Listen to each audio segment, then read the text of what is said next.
Môre sê Radio Fynbos luisteraars, ons woord is uit Eksodus 14 vanaf vers 14 tot 16.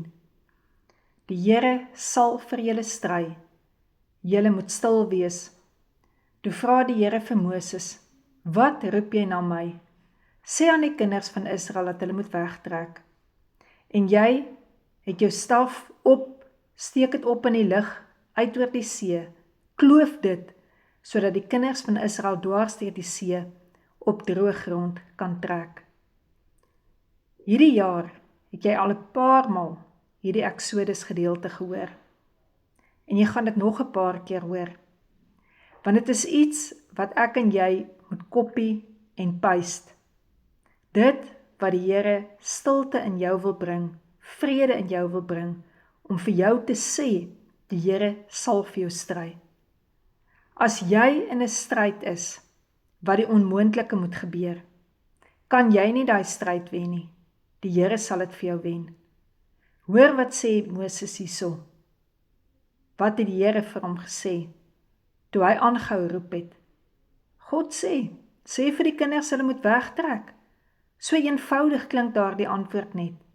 En hy sê, en jy Moses, vat jou hand, steek jou hand uit oor die see, en jou staf, en kloof jy die see oop, dat die kinders kan deurgaan. Ons kan nie genoeg hierdie gedeelte lees nie. As ons op 'n plek is, waar ons veg moeg raak, waar jy nie weet hoe jy deur dit gaan kom nie. Die Israeliete se omstandighede het nie verander nie, maar hulle pad het verander. Dink jou bietjie in. Wat was hulle gesprekke? Hoe negatief was dit nie? Kinders se vrae. Vrouens wat seker vir hulle mans gesê het, "Sst, bly net bietjie stil, raak net bietjie rustig. Kom ons gee dit net 'n kans. Kom ons kyk net wat gaan gebeur. Kom ons let net bietjie op wat Moses gaan doen." Kan jy jouself indink hoeveel argumente daar moes gewees het, toe hulle voor daardie Rooi See gekom het, en daardie Egiptenare se soldate letterlik amper in hulle nekke geblaas het. In die eerste plek moes dit opgeklink het, die opdrag van die Here, wees stil. Hoe kan jy stil wees, as daar so 'n groot geveg in jou hart is, as dit die massa see voor jou is, en nie die mense agter jou is om jou aan te val? En dis iets wat hy hier sê, wees jy stil, want die Here stry vir jou. God praat van sy leermag, nie die leermag wat agter jou aan is nie, die aanvalle, die vloeke of wat ook al nie.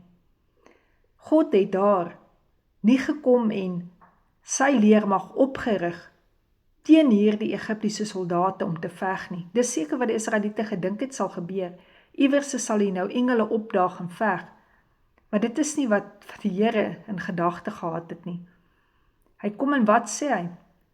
Hy sê vir Moses, lig op jou hand, steek op jou staf, kloof die Rooi See, beweeg vorentoe.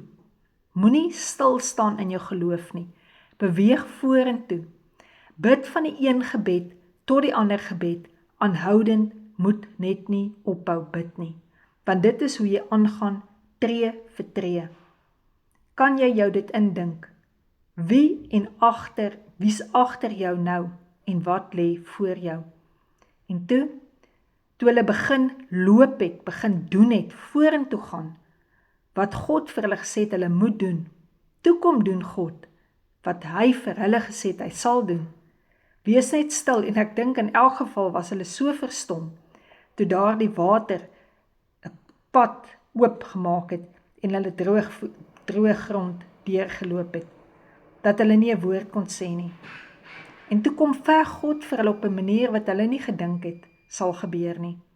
En nou die water gaan toe, en al die Egiptiese soldate sterf, en hulle kan leef, en hulle kan voortgaan rustig met hulle lewe. As jy op so 'n plek is vandag, is die eerste plek om te kom en stil te raak met jou argumente, stil te raak met jou verwyte, stil te raak met jou wrokke, met jou wraak, teen hulle wat jou te nagekom het. En net sê, Here, Ek kies vandag om te vergewe. Veg U asseblief vir my hierdie geveg, wat ek weet, U sal vir my wen. En dan raak jy stil voor die Here, oor daardie wonde van jou.